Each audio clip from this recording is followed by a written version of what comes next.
Jake, congrats on Far From Home. You are getting raves for this movie thus far, deservedly so. Thanks, man. So how much did you know about Mysterio prior to this opportunity coming about? Were you into the comics at all? I read a few. I didn't know Mysterio well at all, and I had really maybe there was like vague mention of him. I knew all the pretty serious other characters around him, like the more popular ones, but no, I didn't really know him that well.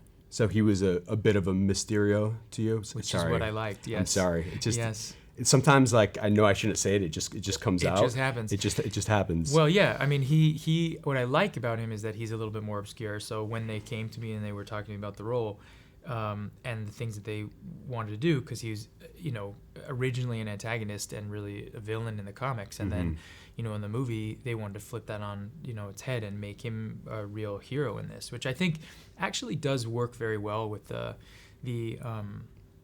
kind of character that he is, and I think he teams up with Spider-Man in the coolest ways in this, and I dug it. I really dug it. Did you do the typical? We'll hear actors say like they do like a lot of actors come into the MCU without prior knowledge of the comics, of the original sources. You hear they'll go to a comic book shop and just like swap, or Marvel will literally just send them every single comic book that Mysterio appeared in. Yeah, is that what happened with you? That did not happen. That did not happen. No, I think they may have expected me to do like, I've made a bit of a reputation for myself of doing a lot of research, which is like the best part of my job. I think is like the pre-work. But yeah, no, they didn't send me anything. There was a lot of discussions about the fishbowl helmet before. We had a lot of that was like pre-game discussions, but no comic sent. What were those discussions? It's like it's an odd thing that bowl, It's a little unnatural, I think. Yeah. But it could be really cool too. I mean, that was it was always my big question was how are they gonna do it? And obviously they've done it really well. But. Did you hold on to that helmet? I think I saw you wearing it like on the press tour. Did you post that on Instagram? Yeah. Well, yes, I have it. I have it. Yeah. It's mine.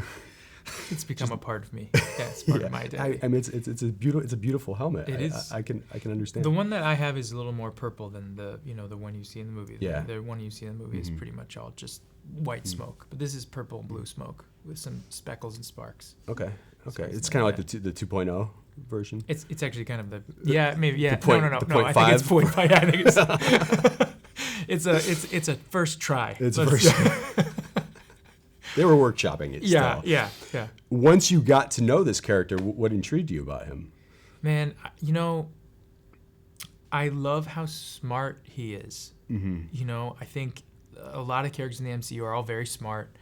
They have different superpowers, and obviously he can fly, and he shoots lasers, and this and that. But I think the most interesting thing about him is his intelligence, his ability to read a situation and to kind of move within it and strategize at very quick moments, which I kind of adore about him, which leave endless possibilities of choice.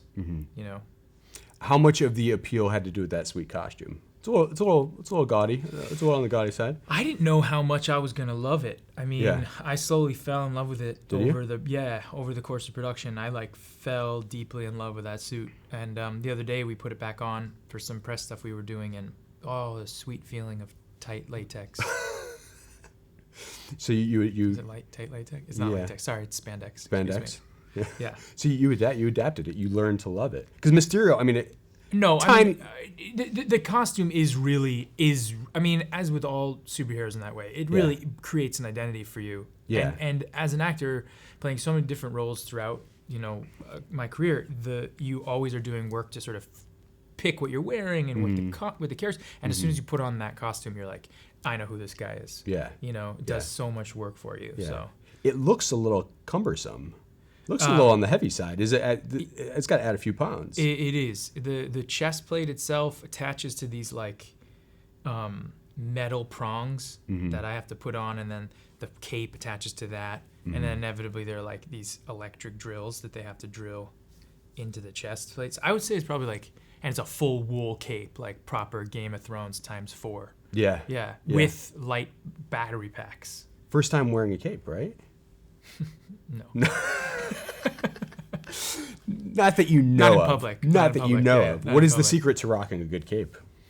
It was commitment. I mean, there's Yeah. just belief and commitment in it. And there's really no secret. A cape is a cape. When you put it on, it's fantastic. I mean, Yeah. it does everything for you. There's nothing to do. You just be yourself, and Yeah. it does its thing. Does it give you a little extra swag once you throw on that cape? And sway, a little extra A little- swag and and a sway. little swag My and favorite part swag. of wearing it actually is that they do really attach, like the chest plate attaches on the cape attaches to the chest plate, and there are a number of people when they're walking behind you do really, it's like wearing a ball gown. They Yeah. feel like grab your back, you're all of a sudden choked by this. Right. So you have to watch who's behind you. It's like when you go to an award, like if I ever go to an award show And you're wearing a ball gown. and I'm wearing my ball gown. Oh, yeah, I'm yeah. so afraid that people are going to step on it, or I'm so afraid you're gonna that- step that on I'm- somebody's. Yeah, I know. And then you step on somebody's gown, and it happens to be like it's like Lady Gaga. It's like the most famous person there, and you're like, And then you feel presumptuous if you're like, sorry, I'm just gonna pick up the back of your Right. dress. yeah, and then you Yeah. get escorted out by Yeah, security. that's not and- appropriate, And, yeah. then that's it. Not appropriate. But Yeah. a cape is a cape, and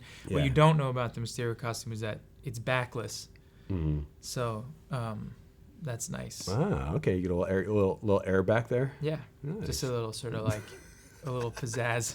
No one sees the cape come off really, but when it does, It's your little secret for the most part. it's nice. Yeah, it's nice. A little breeze. Yeah. Mysterio does quite a bit of flying around. Are you? I mean, mostly with his helmet on. Yes. Are you doing any of those stunts where you're not seen? Or are you just letting the stuntman handle those for the most part? I do. Oh, I do know how to fly. You do know how to fly. I did a majority of Yeah. the flying scenes, but the stunts themselves. I heard that. No, actually, it's actually kind of funny. There is a scene in the movie where I was hanging by wires, and it took a really long time. And that day I was actually really sick on set. And it's a scene where I fly up to Peter, and we're on the roof of a building. We have a conversation on the roof of a building, and we had to rig this whole thing, and we had to rig me flying in from the top, and then it takes basically full core strength on these wires. You're like trying to pretend like you're. And I later learned that Downey does this thing where he's on a platform, and they just sort of move the platform. I didn't have any of that. I was just like swinging about in this super creepy way, and like trying to talk to Peter like with wisdom, but wisdom goes away pretty quickly when you're floating like that. When you're just swaying back. And then they forth. covered my face. So you're like, it could have been. Well, it might have just been because I was trying to be like cool, but I was probably like, "Hey, Peter," it's really cool. And they said to cover my face. So, yeah, I do a lot of my own floating. You just don't see it. The movie takes place post blip, as it's now called. Yeah. What was your awareness of the MCU? We talked about the comics. What was your awareness of the MCU? Had you seen Infinity War, Endgame? Yeah, well, I'd seen Infinity War. I hadn't seen Endgame. We were shooting, obviously, but I knew what was Where gonna you guys were happen. heading. Yeah, because we were a continuation. So Yeah. I had to hold that. A lot of those secrets. Well, we know that Tom only gets select parts of the script, select secrets from Well, he's in his Mr. early Feige. 20s, so it's just silly appropriate. But they laid it all out for you. They trusted you with Yes. the inside intel. Yes, as you'll find out, there's reasons for that. There would be very hard for me to play this character without knowing a lot of the details of those stories. Yeah. Both director John Watts and Tom Holland actually told us recently. There's this amazing monologue that you deliver in a pub. One of my favorite scenes in the film, that you channeled Robert Downey Jr. Is this true? Can you talk about this? So that's what they said. That's what the both of them said. Before Robert Downey Jr. was Iron Man, I was channeling Robert Downey Jr. generally always. Yeah. It was like, but I think there are. This is. I think there are inspirations. Yeah. Yeah. Yeah. But it wasn't. It sounds like it wasn't super conscious. There were a few moments that were conscious. Okay. Okay. There were a couple of moments. Yeah. And was there studying of him involved? I mean, I know you guys have worked together. You and Zodiac together, so you know Downey. him. Yeah, I know Downey pretty well. So I didn't really have to. There was, I think there are aspects in the relationship in this movie that are very similar to the ones with Iron Man and Spider-Man, Peter Parker, Tony Stark in the last Spider-Man. except this is an evolution, and Tom talks about it a lot, about from like kind of father-son dynamic to sort of more brotherly, but I would say maybe uncle. Yeah. I'd age it up a little bit. Yeah, so I watched that relationship. That was a really important relationship for me to watch, particularly in Homecoming, because there were things he does and says, and there were parts of that relationship that really I think were important for me to see. And he comes in and kind of fills that void in this film. Yeah. Oh, you mean With Quentin does, or you mean? Yeah. With Tony deceased. Yeah. R.I.P. Tony. Let's talk some Tom Holland. How would you describe the dynamic on set between the two of you? Man, it was just really nice. I mean, I there's an appropriate amount of adoration on both sides. Deferential. There's deference too from both sides. He has a tremendous amount of experience in this world and with the character. He's so fantastic in it.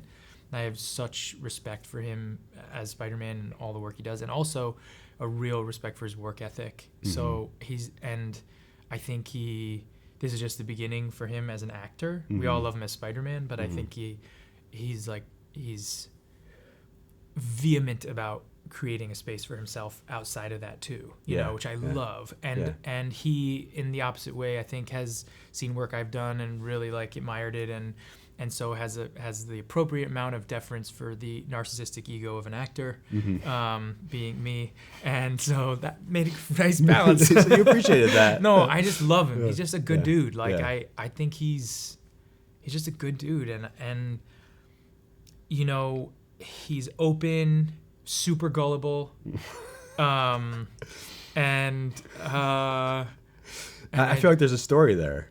It's like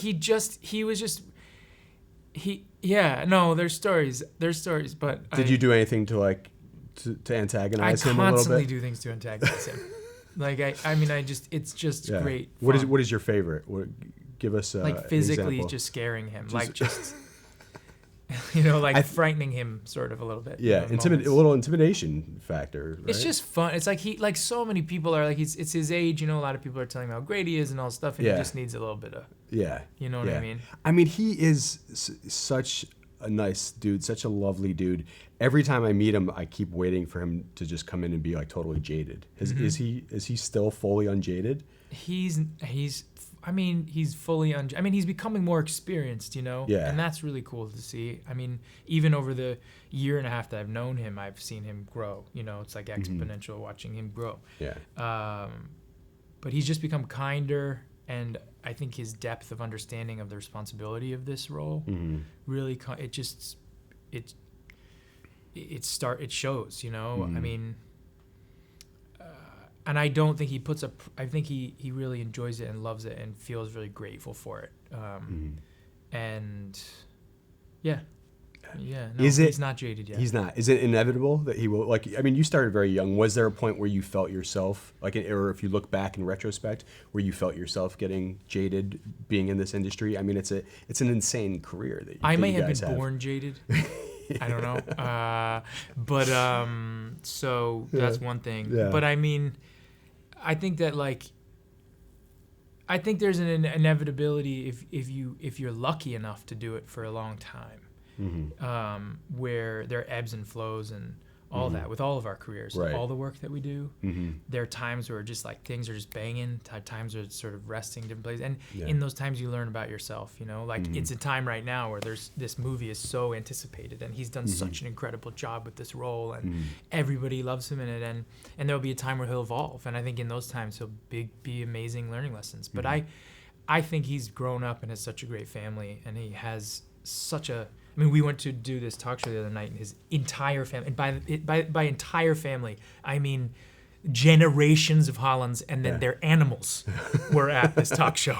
You know, like they are there to support each other. And they all have a great sense of humor, and you can see that with his brothers too. You know? I remember the first time I met him was on the set of the Ron Howard movie he did, In the Heart of the Sea. Yeah. And Hemsworth, they had to lose like all of their body weight. Right. They were on like 50 calories a day. Yeah. And they were at this point a couple weeks in, and you would expect anyone in that situation to just be so grumpy. And the kid was just like jumping off the walls with excitement over this film and just Yeah. as cheery as you could be. And I was like, wow, this kid loves life. His energy is infectious. I mean, Yeah. I think like that's the thing you feel on the set, and when you talk about working with him, that's what you feel. You know, Yeah. he is the star of that movie, and Yeah. as the star of that movie, he gets to define the energy. Mhm. And when you come on, it's like he just doesn't stop. Yeah. I mean, and it's I love it.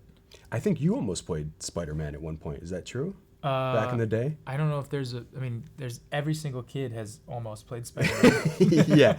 I from what I always heard, Toby got hurt after the first one on Seabiscuit, and Yeah. you almost stepped in. I heard the same thing. But not true. I mean, you know, it's like the truth of the matter is in the end, he's Spider-Man. Yeah. And so like there's so many roles in my career where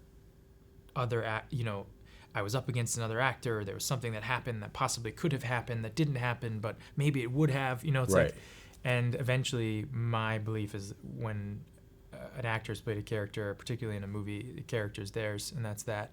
But like, yeah, there was talk, he hurt himself, and there was talk of a slew of actors, and I was Yeah. one of them, and so. How do you yes. think that would have altered your career? Is that something you ever bothered thinking about? Man, there's so many things that could have Gone one way or the other. I mean, you know, I think the playing of Spider-Man or the idea of that or superhero is always really exciting and fun. You know, I wish I could tell you. Yeah. Yeah. I wish I had that knowledge. Yeah. You've done, I mean, so many amazing, eclectic roles over the years, and I think a lot of people commend you for it. I mean, there are a lot of original, adult-driven, the type of movies we don't see enough. Even up through this year, I mean, Velvet Buzzsaw was a blast. Yeah. I think this is your first major franchise movie since Persia, right? Did that experience kind of sour you on franchises in any way, or was it just is that just kind of how things worked out? I think I learned a lot from that movie in that I learned that you have to really, you know, I spend a lot of time trying to be very thoughtful about the roles that I pick and why I'm picking them, and to be sure about them. And one of the things going back to Tom, or you know, being at a certain age when you have opportunities, you're bound to, you know, slip up and be like, oh, that wasn't right for me, or you know, that didn't fit perfectly. And there have been a number of roles like that, and then a number of roles that do, and you start to understand. And so when they came, I developed this idea that I just needed to find things, no matter how big, how small, that I really believed in, that I knew that I could do, that I could basically that I could try and kill, you know, in a good way. Yeah. And so when this part came to me, I went, I know after enough experience, I know that I can do good stuff with this and have a lot of fun with it. And Were there other comic book movies that you turned down, like throughout the course? No comment. No, not really. No. I mean, I mean, there are a lot of. I don't know. I don't like the word "turn down." Yeah. But I think that Politely passed on. Well, yeah. Please kindly pass. I don't think that's. I think. I just have this belief. People ask me often about how do you want to play a role? Is there something you want to do? Have you always dreamed of playing this thing or whatever? And I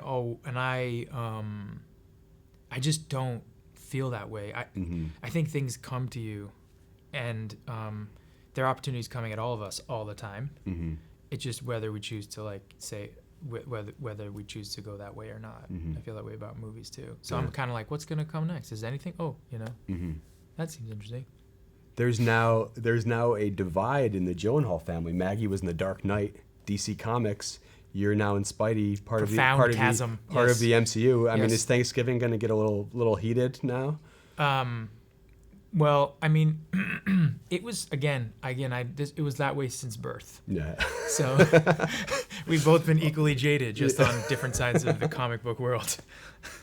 In addition to Far From Home, you're going to be returning to the stage soon. Yeah. You're going to be on Broadway in July. Yes. And I think you're going to be on the West End in London in 2020. Yes. What can you tell us about these projects, these shows? Well, one of the things that I love is theater. I really deeply love it, and you know, there's nothing better than really good theater. When again, you feel like you can communicate to an audience in a different way than And one of the things I think is as exciting as a Marvel movie is theater and going to good stuff. So there's this show that I did off Broadway called Seawall, A Life, which are these two stories that these two men tell about becoming fathers and their families, and ask all these big questions and are really funny and moving. And we're moving that to Broadway in July, and we'll be there for 9 weeks only. It's like a super short run. Nice. And then next summer is this musical, Sunday in the Park with George, which I did on Broadway already, but didn't feel like it ever kind of continued in the way we wanted to keep going. But we all had to stop short because we had other commitments. So we said, let's go to London and do it there for a little while. So we're going over there June 2020, and we'll be there for 4 months. Nice. Yeah, man. Nice. Awesome. Congrats. It's pretty awesome. Congrats on this. Yeah. Is it? I mean, do you hear this a lot from actors? Is it a rush to be on stage in front of a live audience as opposed to something like a green screen on the Spideyverse? They're both equally full of their own rush. You know? I yeah. mean, I think they both require like great imagination, but there is something really special about being on stage. And just having that interaction with a live audience every night is pretty intense. But also, talking to a tennis ball that isn't Tom Holland, but you're pretending is also a rush.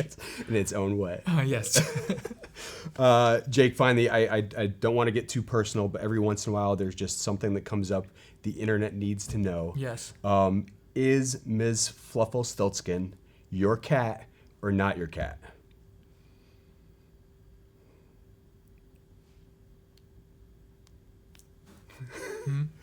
We're gonna keep this secret, aren't we? You guys are friends, though. You can say that. We've seen a lot of interaction on Instagram. You can say. I mean, I don't want to dig on the nature of your relationship. Spoilers. There are like minefields all over this. So many spoilers. Let's just say I have met Fluff. You've met Fluff. Yeah. Okay. Yeah. What's she like? I mean, like she's amazing. Yeah. She looks amazing. She's like legit amazing. She looks amazing. She has no profile. Yeah. She's amazing. She's like, she really truly is maybe one of the cutest cats I've ever seen. It looks that way. I mean, I don't want to get inappropriate, but I want to pet her, Yeah. She's a cat, guys. Uh-huh. I'm a cat lover. I'm actually a little allergic to cats. Are you? Mm-hmm. Oh, okay. Whose cat is she?